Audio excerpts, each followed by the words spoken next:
to welcome Professor Ilan Pappé.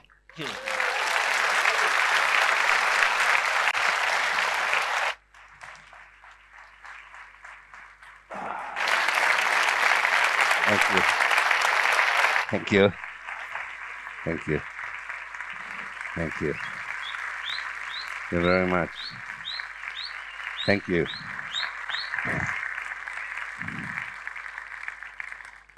Thank you. It's a great pleasure to be here annual EPN meeting, and it's so great to see such a wonderful attendance. As you may know, Europe commemorated the Holocaust just a few days ago in what is called the International Holocaust Remembrance Day. I looked at all, as much as I could, if not all, at least most of the ceremonies to commemorate the genocide of the Jews in the Second World War, which is very important for me, coming from a family on both sides who lost many members in the Holocaust. Not in one ceremony was the genocide of Gaza mentioned.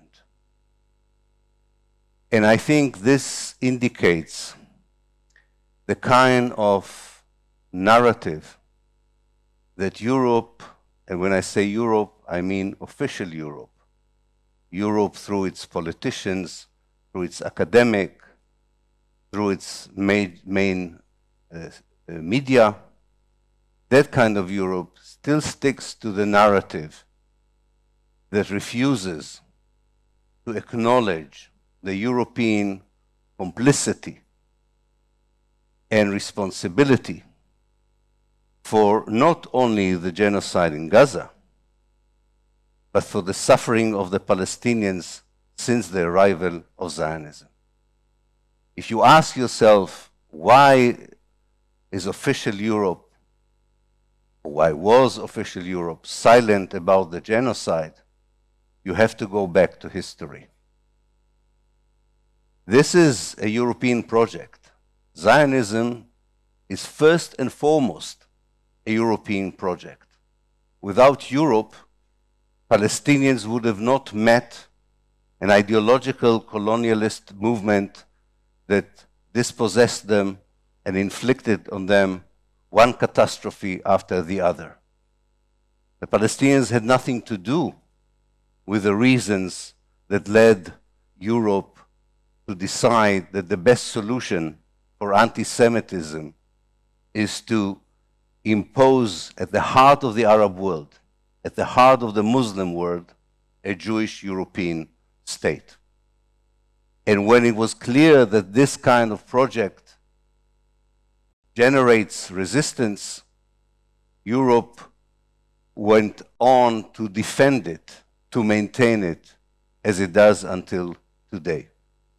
There is a narrative that we have to disrupt, whether it appears in the textbook of our children in Europe, in elementary schools, in high schools, whether it appears in the documentary that supposedly artistic channels such as Arte or our more sophisticated TV channels are producing, whether it is the curricula of our universities and colleges. There is a narrative that we have to disrupt. There's a narrative that we have to challenge. And that narrative begins with the fact that the Zionist movement is seen as a movement of the liberation of the Jewish people that Europe supported because it supports self-determination, democracy, and human rights. This is the most important fabrication in our time. Europe supported the colonization of Palestine by a Jewish movement because it didn't want to deal with its racism towards the Jews and racism towards others. Europe supported it because it wanted to expand its imperialist invasion of the Middle East. And Europe supported it because of its Orientalist and racist Islamophobic attitude towards people who live in the Arab world and the Muslim world.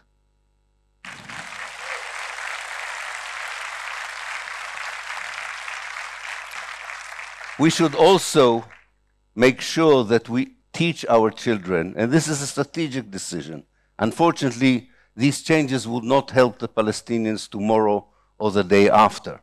What you are doing in the streets, what you are doing here, of course, is the most urgent mission. But we have to think strategically as well, because we won't be able to change the reality in Palestine tomorrow or the day after. But we have to think strategically in long terms. And history helps us to think in long terms. And for that reason, we also have to contextualize the history of the Gaza genocide, not only in the connection between Europe and the installment of the Zionist project at the heart of the Arab world and the Muslim world, but to connect it also to the age of imperialism.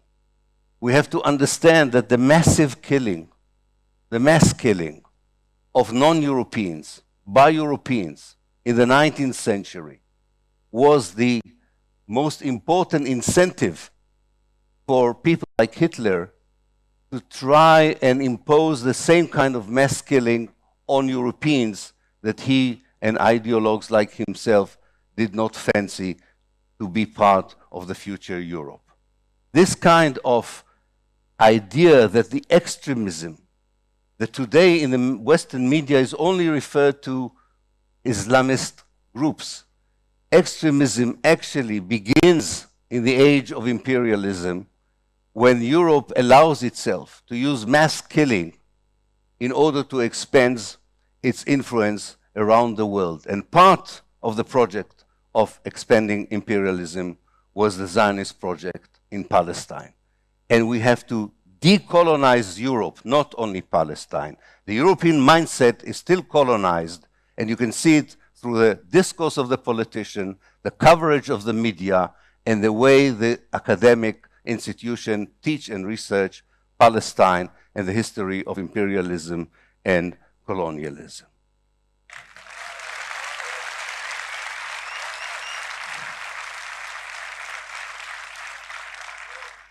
But we have to also face something else. History is a dynamic process of change.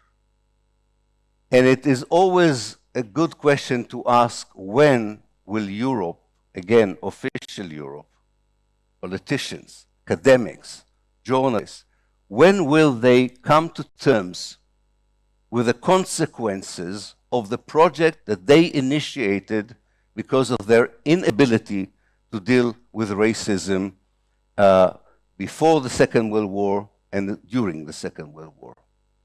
We thought that maybe 30, 40 years of occupation of the West Bank and the Gaza Strip would enlighten official Europe about the inevitable consequence of imposing a European Jewish state at the heart of the Arab world through the colonization of Palestine and its dispossession. But this didn't happen.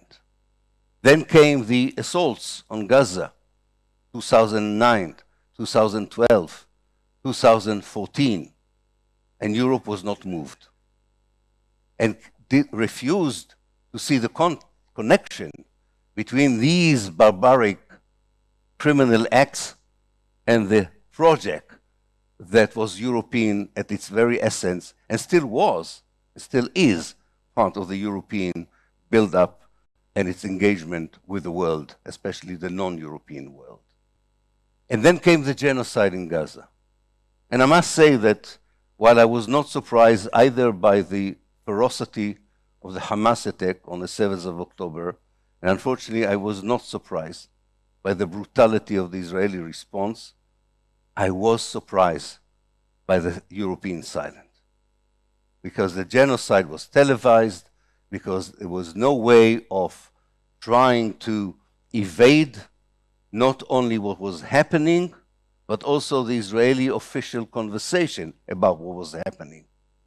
There was a very open conversation about genocide, about dehumanization, about the dispossession of the Palestinians from wherever they are, and even that exposure left official Europe silent, indifferent, and at times complicit with the actions on the ground. Now, the only kind of more positive thing that one can say, and this is not very positive, it's complicated, but it's something for us to consider when we will have to impress and affect and influence the way we teach history and contemporary realities in Palestine, in our schools, in our universities, and how it is presented in the media. This is a very important strategic object for all of us to be involved in, because we haven't yet succeeded in doing it.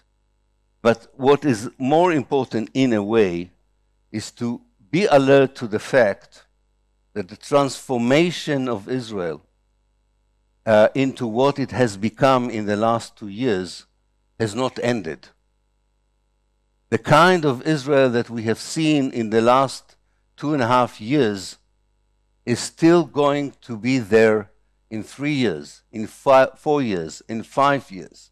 And the big questions would be, how far and how elastic would be the European ability to explain to itself that this is still the only democracy in the Middle East, that this is still an organic part of Western Europe, it still belongs to the Eurovision, it still belongs to UEFA, it still is part of us and not part of them.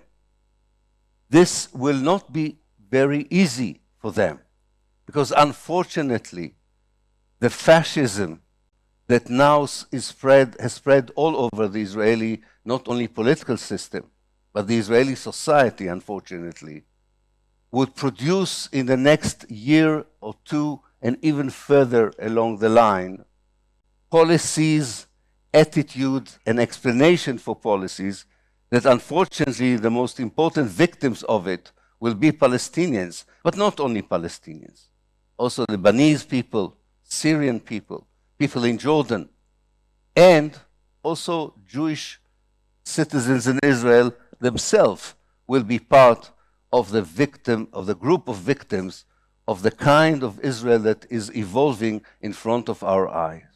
I call it the state of Judea. It's not the state of Israel anymore.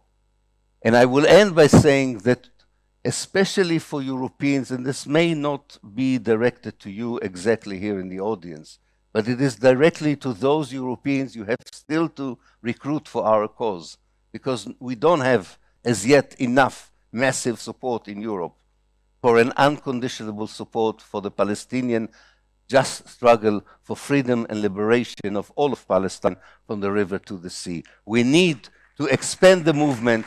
We need to have it much more strong influence on policies, on academia and media.